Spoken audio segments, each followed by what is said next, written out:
Les, we want to talk today about overcoming insurmountable odds. When things seem bigger than what you can handle. It's one thing to believe or to get out of a $5 jam.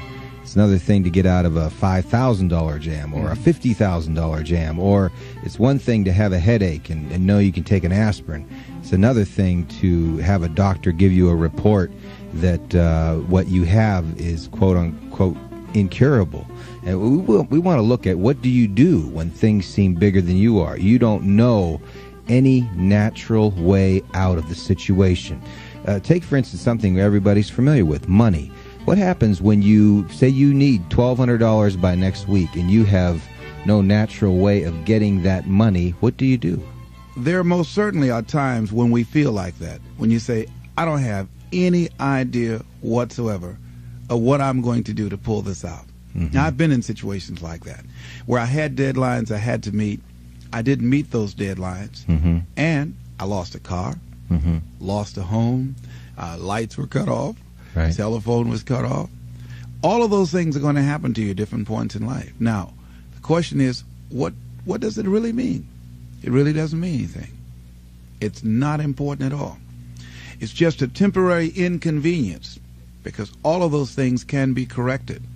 And it's a part of the process that we all go through.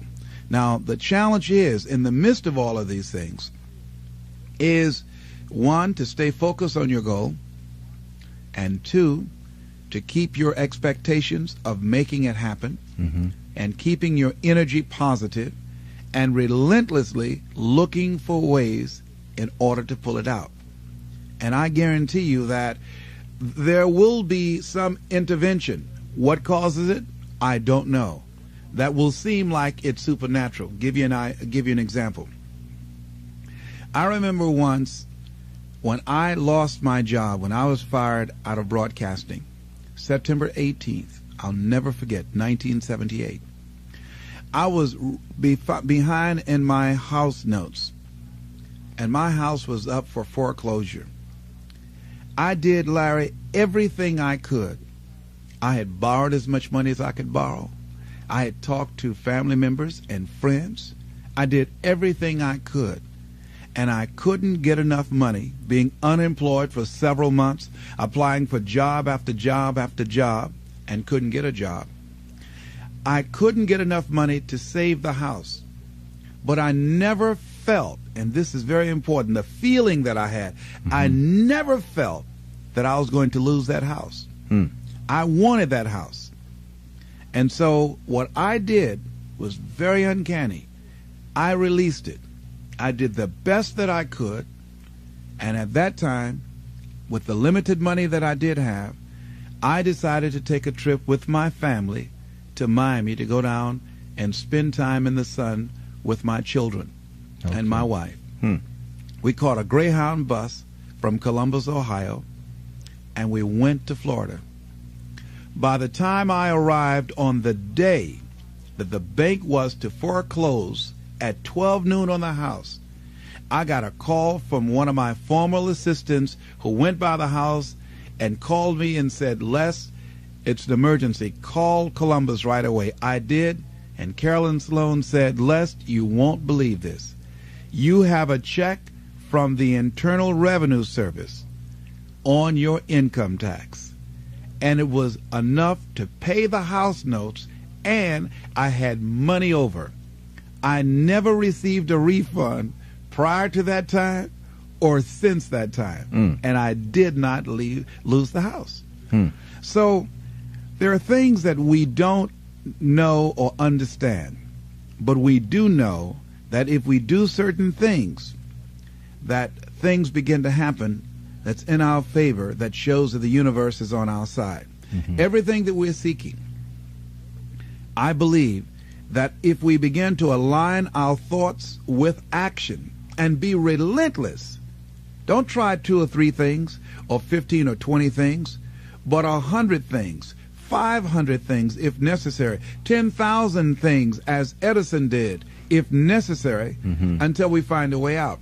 Many of us we eliminate many possibilities for ourselves because we really don't do all we can do.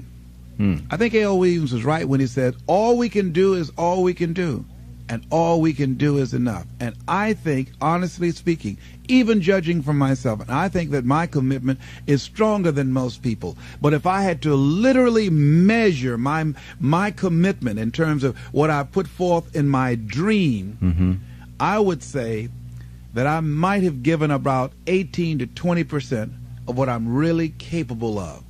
As high in consciousness as I believe that I am, comparatively speaking, where I used to be, I'm still nowhere near reaching 50% of the commitment that I can make to accelerate the growth and the development of my dream and the manifestation of the things that I know within myself that I'm capable of producing.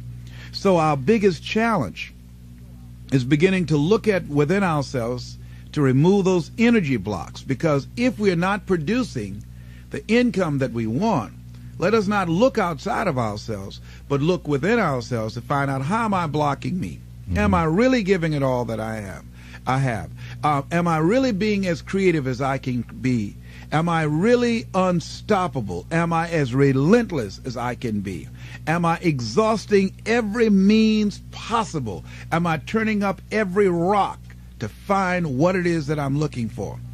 That what resides between our ears, when we're thinking about how do I come up with $500, $1,200, or $2,000, is the same gray matter that resides between the ears of a Ross Perot or a Donald Trump when his bankers say, you've got 30. How is it that one man or woman can do it and do 1,000,000 times more than these other people, and the other ones don't?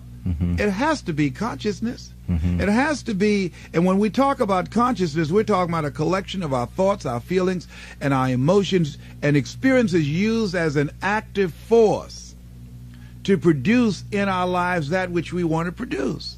Because everything that exists in life, the microphones that we're speaking in, the shoes that we have on our feet, the chairs that we're sitting in, the clothes that we're wearing, the homes that we live in, the cars that we drive, all of that came out of our consciousness. That all came out of the invisible into the visible. And man was the vehicle, the outlet to produce that. When a person's pursuing their dream and they are stopped by...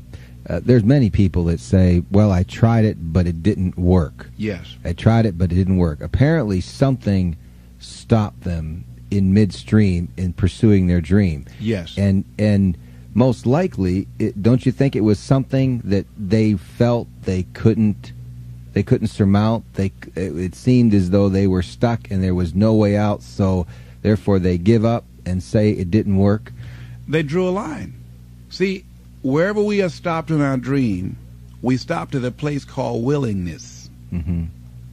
Anybody that has fallen short of their goals, they ran into something that they were not willing to handle. Because in order to reach your dream, in order to make things happen, there must be a willingness to do what is required. If the need is to raise $2,000, and let's say you have a set of tapes for $40, are you willing to make 200 calls a day? Are you willing to stand on a corner and talk to people and say, listen, I've got a set of tapes here that can change your life? Are you willing to make the commitment that you will not go to sleep until you sell at least 10 tapes a day? Are you willing to say, if it takes me 12 hours walking and talking to people all day long until I find 10 people that will say yes, if I have to talk to 200 people or 300 people, that in order to provide food for my family, to provide shelter, to not to have creditors hounding me, am I willing to talk to 300 people a day?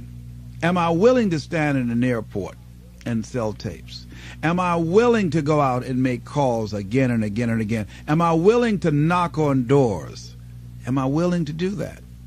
See, if we have some skill, some ability, some knowledge or some product, then the only thing that's between us and what we want to generate is our willingness to expend the energy to produce the results that we want. Am I willing to wash cars? Am I willing to scrub floors? Am I willing to wash dishes? Am I willing to go out and speak or do seminars or workshops? What am I willing to do with my energy, my time, and my knowledge to produce the results? That's the bottom line. What are you willing to do? And what most people don't realize is they don't give up on their goals because it becomes insurmountable or it's impossible. Is that they just looked at what they wanted and they just decided within themselves, consciously or unconsciously, I'm not willing to produce this result. Are you willing to say that I need $2,000 between now and next week, and come hell or high water, I will produce that? That's the bottom line. Because the only thing that counts in life are results, not reasons of why you didn't do it, but results. That's the only thing that counts. And we are capable of producing results.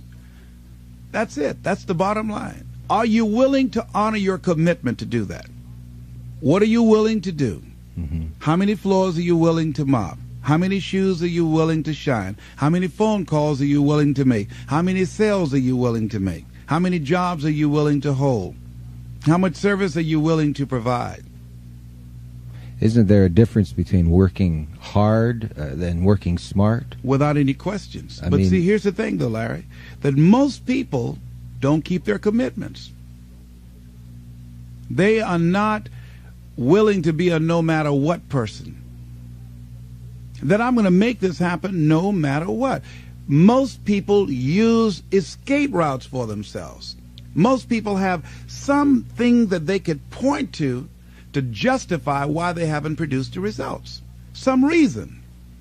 Well, people weren't buying. Or the economy is soft. Somebody somewhere is buying. Somebody somewhere is spending some money.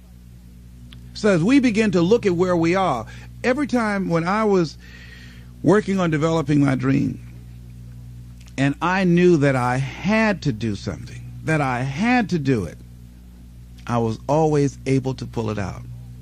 Because I started thinking, if a Walt Disney can do it, if a John D. Rockefeller can do it, then I can do it.